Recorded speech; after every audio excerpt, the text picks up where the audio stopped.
Long before the cameras, before Congress, before the bright lights of viral fame, Jasmine Crockett was in a cramped courtroom in Texas. Fluorescent bulbs buzzing overhead, files stacked like barricades, and a public defender's paycheck that barely covered gas. But she was there every morning, every case, every client who couldn't afford anyone else. The kind of people who never made the news, who didn't have power or polish, just problems the system didn't care to solve. She learned quickly that truth didn't need polish. It needed persistence. In those courtrooms, Crockett's armor wasn't privilege, it was preparation. She carried the weight of her clients' stories the way others carried designer briefcases. When prosecutors towered over her, when judges sighed impatiently, she didn't flinch. She listened, took notes, and when it was her turn to speak, her voice didn't rise, it cut. Clean, precise, unshakable. That's where the fire began. Not in politics, but in the quiet fury of injustice repeated too often. There's a story former colleagues still tell. A night when a young man, barely 20, faced years in prison for a minor offense. The evidence was thin, the odds thinner. Crockett stayed in her office until dawn, reading, cross-referencing, catching the one procedural flaw that flipped the case. When the judge dismissed the charges, the boy's mother wept in the back row. Crockett didn't celebrate. She just nodded once quietly as if saying that's how it's supposed to work. That's how she operated. Not for applause but for accuracy. By the time she ran for Congress, she'd already been tempered by the grind. The courtroom had given her more than legal experience. It gave her rhythm, restraint, and the art of patience. 3 things television pundits rarely possess. When her opponents accused her of being too fiery, she smiled. Fire, she said once in an interview, isn't anger. It's focus that's been ignored for too long. She didn't fit the Washington mold, and that was precisely the point. Her speeches weren't filled with slogans, they were filled with substance. She didn't gesture wildly or overperform emotion. Every sentence felt like a carefully laid brick, deliberate, measured, undeniable. Her speaking style became her signature. Precise, logical, yet deeply human. She could reference legal precedent and moral principle in the same breath, and somehow make it sound poetic. You can't gaslight me with headlines, she once told a journalist who tried to corner her with talking points. I read the case files. That was Crockett. Elegant intellect wrapped in unshakable grit. Behind every public appearance was a night of preparation.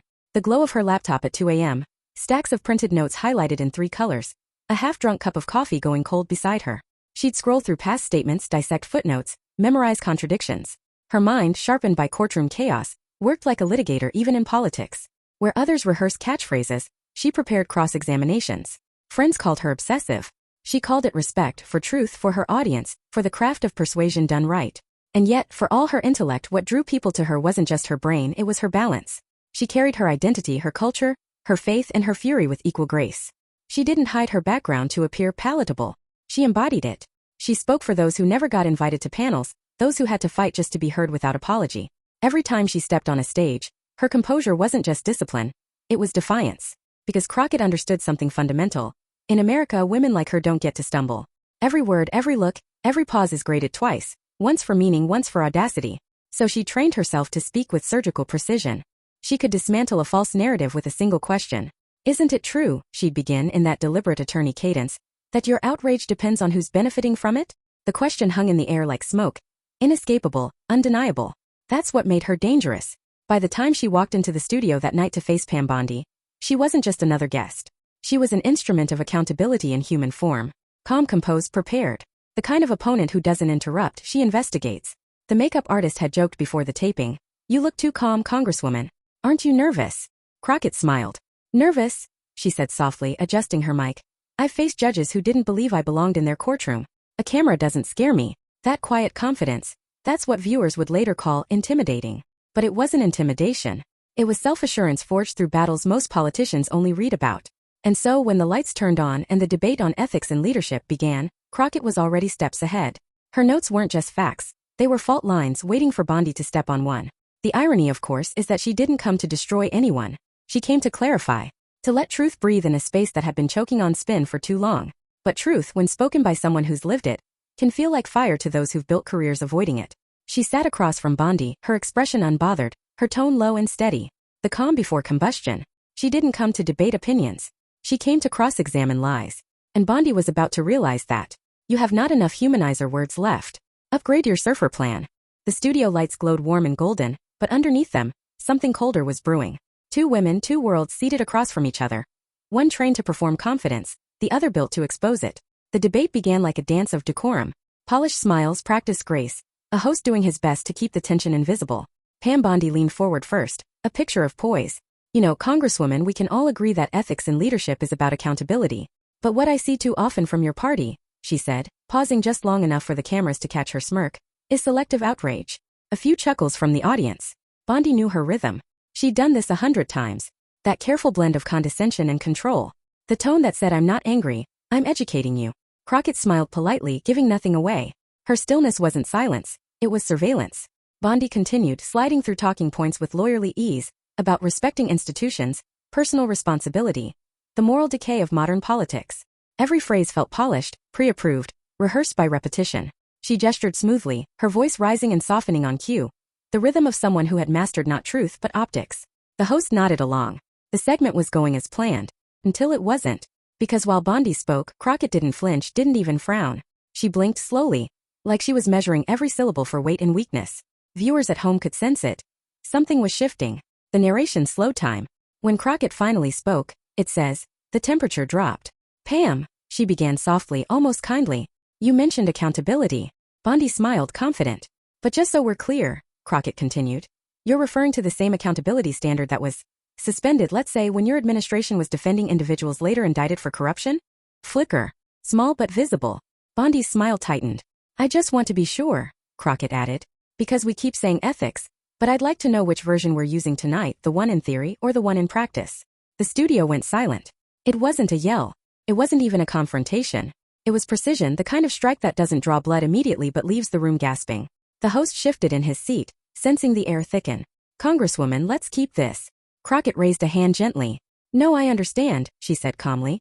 I just think if we're going to talk about ethics, we should start with the record, not the rhetoric. A low murmur rippled through the audience. Bondi leaned back, regrouping. With all due respect, Congresswoman, I've spent my career upholding the law. And defending those who broke it, Crockett interrupted, her tone still measured. That's the part people often forget to mention. That line hit like a gavel. Twitter began to light up. Clips were already being recorded, captions forming mid-broadcast. Crockett just fact-checked Bondi on live TV. Bondi laughed too quickly. Well, it's easy to throw stones when you've never had to make hard choices in office. Crockett nodded. You're right. It is hard. Especially when the choice is between your paycheck and your principles. A sharp inhale from someone in the audience. The host's cue cards trembled slightly in his hands. Bondi tried to pivot. This isn't personal.